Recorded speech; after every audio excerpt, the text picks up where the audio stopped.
अस्सलाम वालेकुम व्यूअर्स, हमें गाड़ी किस बैंक से फाइनेंस करवानी चाहिए? ज़ाहिर है उसी बैंक से फाइनेंस करवानी चाहिए जहाँ से सस्ती मिल जाए।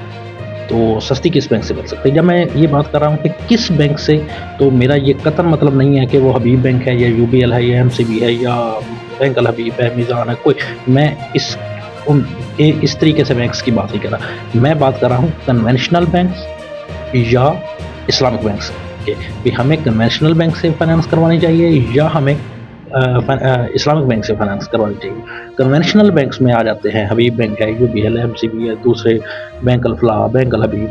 इसी तरह इस्लामिक बैंक में मीज़ान बैंक है, दुबई इस्लामिक है, बैंक इस्लामी है। इसी और ये जो कन्वेंशनल बैंक्स हैं, इनकी भी जो इस्लामिक आर्म्स हैं, उनकी वो भी इस्लामिक सेक्शन में आ जाती हैं।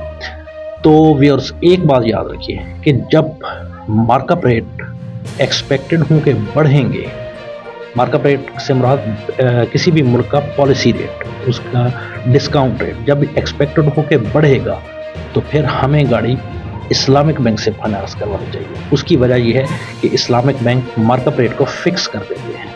लाइक आज से 1.5, 2 साल, 3 साल कबल जब मार्कअप रेट इंक्रीज़ हो रहे थे, तो उस वक्त जो इस्लामिक बैंक हैं, लाइक मार्कअप रेट था 15%, बैंक का स्प्रेड डाल के वो एंड यूज़र का रेट था तकरीबन 18%, 18.5%। जिसने 18-18.5% पे फाइनेंस करवा लिया, उसका रेट वहीं पे फिक्स हो गया। इस्लामिक बैंक की बात कर रहा हूँ, चाहे वो पॉलिसी रेट बाद में 15 से बढ़ के 20 हो गया, 21 हो गया, 22 तक चला गया, लेकिन उसका जो एंड यूज़र का रेट है वो 18.5% ही रहा।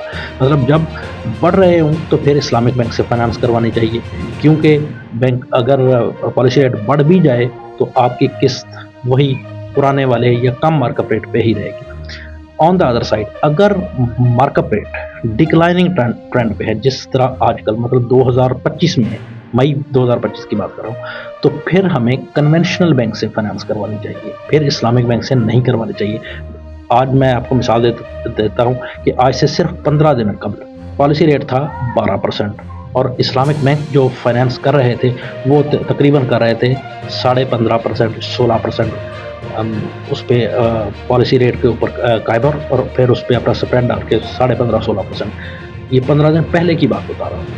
और आज 15 दिन के बाद आप कह लें कि आज पॉलिसी रेट हो गया है 11%, और काइबर प्लस स्प्रेड डाल के वो जो एंड यूज़र का रेट अब बन रहा है वो तकरीबन 15% या 15.5% बन रहा है।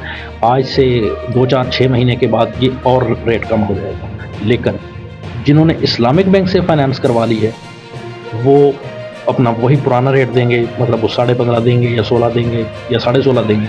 लेकिन जिन्होंने कन्वेंशनल बैंक से फाइनेंस करवाई है, क्योंकि रेट डिक्रीज़ हो रहे हैं, तो जो कन्वेंशनल बैंक का जो मार्कअप रेट है वो 1 ईयर काइबर के साथ लिंक है।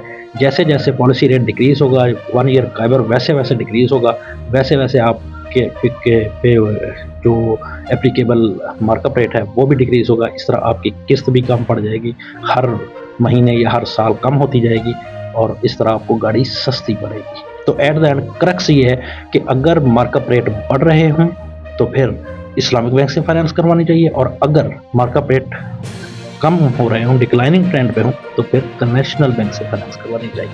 Thank you very much. अल्लाह हाफ़िज़।